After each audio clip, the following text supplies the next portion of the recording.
প্রয়োজন। হ্যালো বন্ধুরা, কেমন আছেন? আশা করি ভালো এবং সুস্থ আছেন। বন্ধুরা, বর্তমানে যে কোনো সময় যে কোনো জায়গায় হঠাৎ করে যে কোনো কারো হার্ট অ্যাটাকের সমস্যা কিন্তু হয়ে যায়। আর এই হার্ট অ্যাটাকের সমস্যা হলে সবথেকে ইম্পর্টেন্ট বিষয়টা হলো ৩ থেকে ৪ ঘন্টা সময়। এই সময়ের মধ্যে যদি আপনি হাসপাতালে নিয়ে পৌঁছাতে পারেন এবং সঠিক চিকিৎসা পদ্ধতি আপনি যদি পান, তাহলে কিন্তু আপনার বেঁচে যাওয়ার চান্সটা অনেক বেশি পরিমাণে বেড়ে যায়। বর্তমানে পৃথিবীতে সবথেকে বেশি যারা মানুষ মারা যাচ্ছেন, মৃত্যুর ঢলে পড়ছেন, তার একটা অন্যতম কারণ হলো হার্টের বিভিন্ন সমস্যা বা হার্ট রিলেটেড বিভিন্ন সমস্যার জন্য। তাই এই বিষয় সম্পর্কে সঠিক ধারণা থাকা আপনাদের খুব বেশি প্রয়োজন। আজকের এই ভিডিওতে বন্ধুরা আমি এমন ৩টি মেডিসিন সম্পর্কে আলোচনা করব। এই মেডিসিনগুলো আপনাদের জেনে রাখা খুব বেশি প্রয়োজন যে যদি কারো হার্ট অ্যাটাক হয় এবং সেটা যদি কনফার্ম হয়ে যায়, তাহলে চিকিৎসকরা যে ৩টি মেডিসিন প্রথম দিয়ে থাকেন, এই মেডিসিন সম্পর্কে আমি আপনার সাথে আলোচনা করব এবং এগুলো বোঝানোর চেষ্টা করব। অবশ্যই এই মেডিসিনগুলো কোনো চিকিৎসকের পরামর্শ ছাড়া কখনো আপনি সেবন করবেন না, তাতে আপনার সমস্যা দেখা যেতে পারে।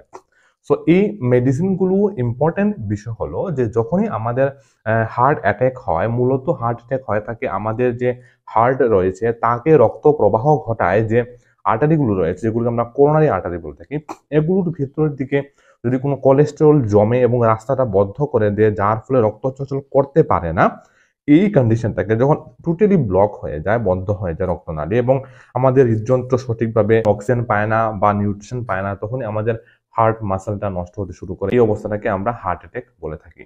সো এই যে হার্ট অ্যাটাকের বিভিন্ন লক্ষণগুলো রয়েছে, আমি অন্যান্য ভিডিওতে আলোচনা করেছি। বুকের বাঁ পাশে চাপা ব্যথা দেওয়া, যেমন কেউ পাথর বুকের উপর উঠিয়ে রেখে আছে এমন কোনো ব্যথাটা শরীরের কাঁধের দিকে অন্যদিকে সরাতে পারে, ঘাম, বমি, দুর্বলতা, এগুলো দেখা যেতে পারে। যারা ডায়াবেটিকের সমস্যা হয় তাদের কোনো লক্ষণই দেখা যায় না, অনেক সময় হালকা অস্থিরতা ভাব, ঘাম ঘাম বমি ভাব, এই লক্ষণগুলো দেখা দেয়।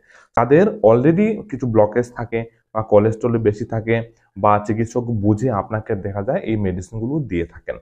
তবে এই মেডিসিনগুলো কি কি আপনাদের বোঝা প্রয়োজন। প্রথমে যে মেডিসিন বলবো ইকোস্পিরিন 75। ইকোস্পিরিন 75 নর্মালি চিকিৎসক যারা হার্টের সমস্যা থাকে, যাদের ব্লকের সমস্যা থাকে, চিকিৎসক তাদের দিয়ে থাকেন।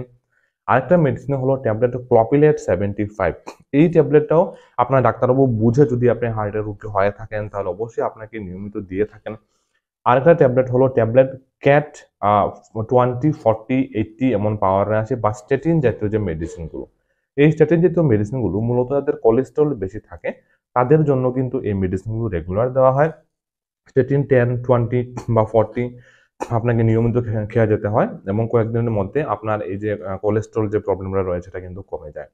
তো এটা এই যে 3টি মেডিসিন রয়েছে, যদি কারো হঠাৎ করে হার্ট অ্যাটাকের সমস্যা হয় এবং সেটা 100% কনফার্ম হার্ট অ্যাটাক হয়ে থাকে, তাহলে চিকিৎসক ইগোস্পিনের 4টি মেডিসিন, 4টি ট্যাবলেট 75-এর, ক্লপিলেটের 4টি ট্যাবলেট এবং ক্যাড 80 mg ট্যাবলেট একসাথে দিয়ে থাকেন, যাকে আমরা লোডিং ডোজ বলে থাকি। এই মেডিসিনটা দেওয়ার সাথে সাথে কি হয় যে রক্তকে কিছুটা পাতলা করে দেয়, যার ফলে যে ব্লকগুলো হয় সেই ব্লকগুলো খুলে যাওয়ার চান্সটা অনেক অনেক বেশি থাকে। যে কোনো হার্ট অ্যাটাকের পেশেন্টকে কনফার্ম হার্ট অ্যাটাক যদি হয়ে থাকে, তাহলে একজন চিকিৎসক প্রথমে এই মেডিসিনগুলো কম্বিনেশনে কিন্তু প্রথমেই দিয়ে থাকেন। পরবর্তী সময়ে ফার্দার যে তার এনজিওগ্রাফি বা এনজিওপ্লাস্টি এগুলো সম্পর্কে চিন্তাধারা কিন্তু বন্ধুরা করা হয়। বন্ধুরা, এই মেডিসিনগুলোর নাম আমি এই জন্যই আপনাদেরকে বললাম, কারণ এগুলো আপনাদের পরিচিতি থাকা খুব বেশি প্রয়োজন। কারণ যদি কারো হঠাৎ করে কখনো হার্ট অ্যাটাক হয়ে যায়, তাহলে এই মেডিসিনগুলোই কিন্তু চিকিৎসক দিয়ে থাকেন, ইগোস্পিন, ক্লপিলেট এবং ক্যাড প্রথম অবস্থায়। তো এই মেডিসিনগুলো অবশ্যই বলবো কোনো চিকিৎসকের পরামর্শ ছাড়া কখনো নেওয়া যাবে না, এবং কোনো হার্ট অ্যাটাকের প্রতিরোধ হিসাবে এই মেডিসিনগুলো নেওয়া একেবারেই যাবে না। এই মেডিসিনগুলো আমার মূল বিষয় হলো যে জাস্ট আপনাদেরকে বোঝানোর জন্য বা বুঝে দেওয়ার জন্য বা আপনার অ্যাওয়ারনেসের জন্য যে এই মেডিসিনগুলোই ব্যবহার করা হয়। তো কখনো আপনার চিকিৎসকের পরামর্শ ছাড়া ব্যবহার করবেন না। তার মধ্যে যে স্টেটিন জাতীয় মেডিসিন রয়েছে, স্টেটিন 20, সেটা অ্যাট্রোভাস্টেটিন হতে পারে, রোজোভাস্টেটিন হতে পারে, সেটা কোলেস্টেরলের জন্য প্রায় সময় চিকিৎসকরা দিয়ে থাকেন। বা সেটা আপনি যে কোনো একজন চিকিৎসককে জিজ্ঞাসা করে, আপনার যদি কোলেস্ট্রল রক্তের বেশি থাকে তাহলে অবশ্যই এলডিএল বেশি থাকে তাহলে অবশ্যই সেটা আপনি সেবন করতে পারেন 15 দিন থেকে 1 মাস। তবে অবশ্যই চিকিৎসকের পরামর্শ অনুযায়ী নেওয়াটা খুব বেশি প্রয়োজন। সো বন্ধুরা, আশা করি ভিডিওটা আপনাদের উপকারে আসবে। যদি ভালো লাগে লাইক, শেয়ার, সাবস্ক্রাইব, ফলো করবেন, আমাদের চ্যানেলের সঙ্গে থাকবেন। আপনার কোনো কমেন্ট থাকলে এই বিষয়ে অবশ্যই কমেন্ট বক্সে লিখে দিতে ভুলবেন না। দেখা হবে অন্য কোনো ভিডিওতে। আজকের মূল্য ভিডিও দেখার জন্য অসংখ্য ধন্যবাদ। ভালো থাকবেন, সুস্থ থাকবেন।